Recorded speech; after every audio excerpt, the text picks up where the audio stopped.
መዝሙር 30 ይህ የመዝሙር ክፍል በመኖሪያ ስፍራችሁ፣ በስራ ቦታችሁ፣ በማንኛውም ባላችሁበት ስፍራ ላይ ክፉ መንፈስ እንዳይቀርባችሁ የሚረዳ የመዝሙረ ዳዊት ክፍል ነው።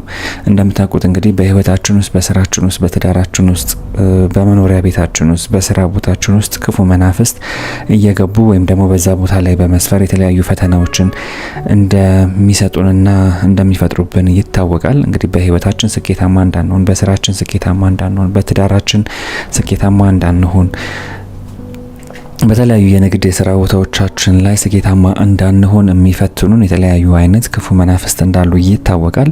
መዝሙር 30ን እንግዲህ አባቶች የሚመክሩት ይህን መዝሙር 30 በመኖሪያ ቤታችን፣ በስራ ቦታችን ላይ በየእለቱ በፍጹም ተመስጦ እያንዳንዱን ይህንን የመዝሙር 30 ክፍል 7 ጊዜ በፍጹም ተመስጦ በየእለቱ እንድንጸልየው እንድንደግመው ይመክራሉ። ወደ መዝሙር 31 ስንሄድ ብዙ ጊዜ እንግዲህ ከሰዎች ጋር ስንጋጭ ስሜታዊ እንሆናለን። ስንጋጭ ብቻ ሰዎች ሲያስቀይሙንም ስሜታዊ በመሆን ሰዎችን፣ ቤተሰባችንን፣ ትዳር ውስጥ ሊሆን ይችላል፣ ጓደኞቻችንን ሊሆን ይችላል፣ የስራ ቦታ ላይ፣ የትምህርት ቦታ ላይ ስሜታዊ ከመሆን፣ ከመከፋት፣ ከመናደድ፣ ከመቆጨት ሰዎችን የሚያስቀይም ክፉ ንግግር ልንናገር እንችላለን። መዝሙር 31 እንግዲህ እዚህ ጋር ነው ጥቅሙ። አባቶች እንደሚመክሩት ወደ መዝሙር 32 ላይ ስንሄድ እንግዲህ በህይወታችን ውስጥ ሞገስን፣ ፍቅርን፣ ምህረትን እንደሚያጎናጽፈን አባቶች ይመክራሉ። ጾም ተመስጦ ውስጥ ሆናችሁ በየእለቱ መዝሙር 32ን 7 ጊዜ እንድትጸልዩት ወይም ደግሞ እንድትደግሙት ይመከራል ማለት ነው።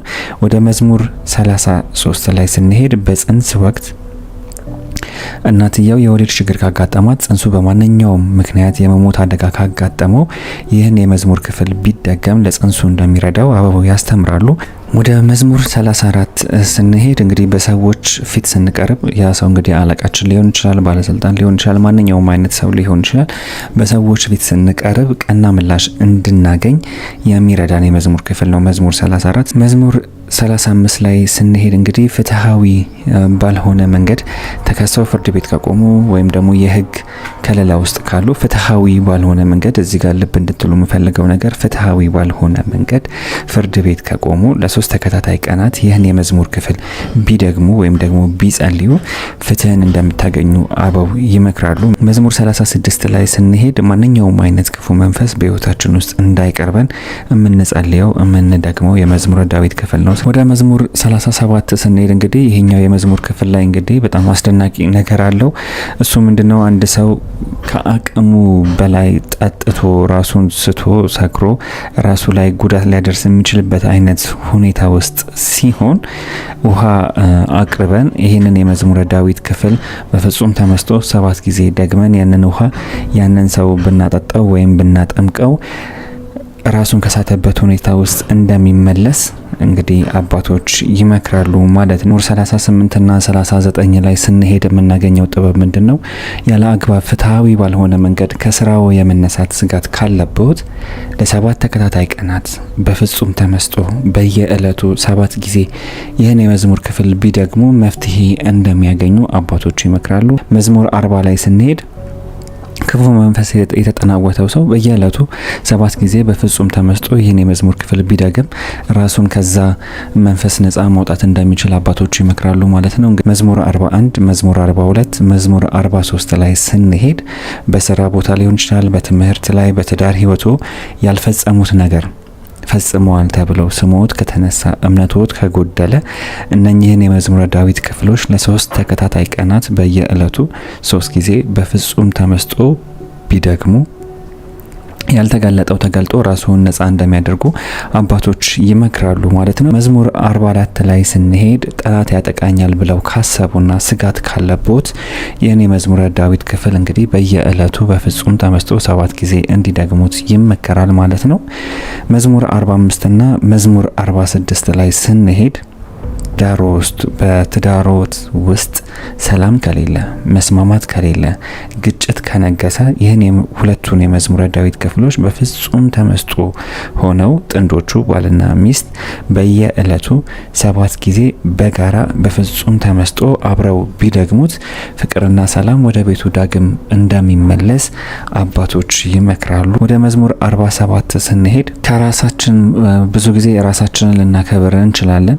ሰዎች ግን በራሳችን ስራም ሊሆን ይችላል በተለያዩ ምክንያቶች ላይ ያከብሩን ይችላሉ። ስለዚህ አንደኛ ራሳችንን እንድናከብር፣ ሁለተኛ ደግሞ ሰዎችም እኛን እንዲያከብሩን የሚያስችል ስራዎችን እንድንሰራ የሚያስችለን የመዝሙረ ዳዊት ክፍል ነው ማለት ነው። ወደ መዝሙር 48 ስንሄድ ያለምንም አዎንታዊ ወደ መዝሙር 48 ስንሄድ ያለምንም አመክንዮ ሰዎች በክፋት በመቀኝነት ወይም በቅናት ከተነሳሱባችሁ ወይም ከተነሳሱብን ይህን የመዝሙረ ዳዊት ክፍል በየዕለቱ 7 ጊዜ በፍጹም ተመስጦ ብንጸልይ ወይም ደግሞ ብንደግም ይህንን ኔጌቲቭ የሆነ ኢነርጂና ኃይል ይዘው የሚመጡ ምቀኞችን፣ ክፉ ሰዎችን ከህይወታችን ከአካባቢያችን ለማራቅ የሚያስችለን የመዝሙረ ዳዊት ክፍል ነው ማለት ነው።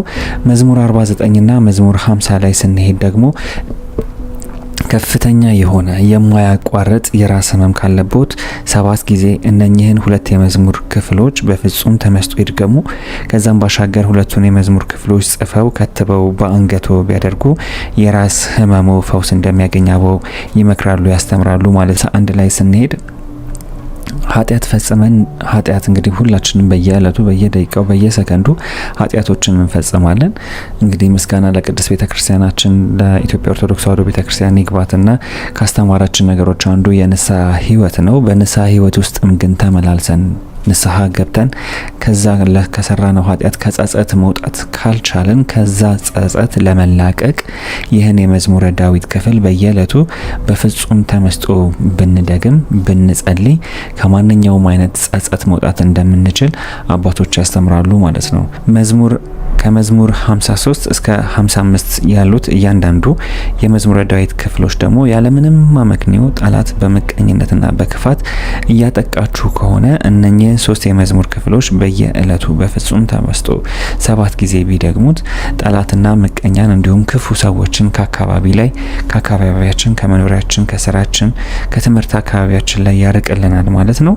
ወደ መዝሙር 56 ስንሄድ ከማንኛውም አይነት ስሜት ጋር በተዛመደ ራሳችንን ለመጉዳት የሚያስችለን አይነት ሁኔታ ውስጥ ከሆነ ለምሳሌ ከሰዎች ጋር ተጋጭተን ሊሆን ይችላል፣ በንግድ ህይወታችን ላይ ከስረን ሊሆን ይችላል፣ በትምህርታችን ውጤታማ ስላልሆነን ሊሆን ይችላል፣ ብቸኝነት ውስጥ ስላለን ሊሆን ይችላል። ማንኛውም አይነት አንዛይቲ ወይም ደግሞ ዲፕሬሽን ውስጥ ስንሆን ወይም ደግሞ ወደዛ ስሜቶች ውስጥ እንድንገባ የሚያደርጉን ምክንያቶች ከበዙብን ወይም ደግሞ ካጋጠሙን መዝሙር 56ን በየዕለቱ 7 ጊዜ በፍጹም ተመስጦ ሆነን ብንደግም ብንጸልይ ከድብርት፣ ከብቸኝነት ስሜት፣ ከጭንቀት፣ ከፍርሃት እንላቀቃለን ማለት ነው።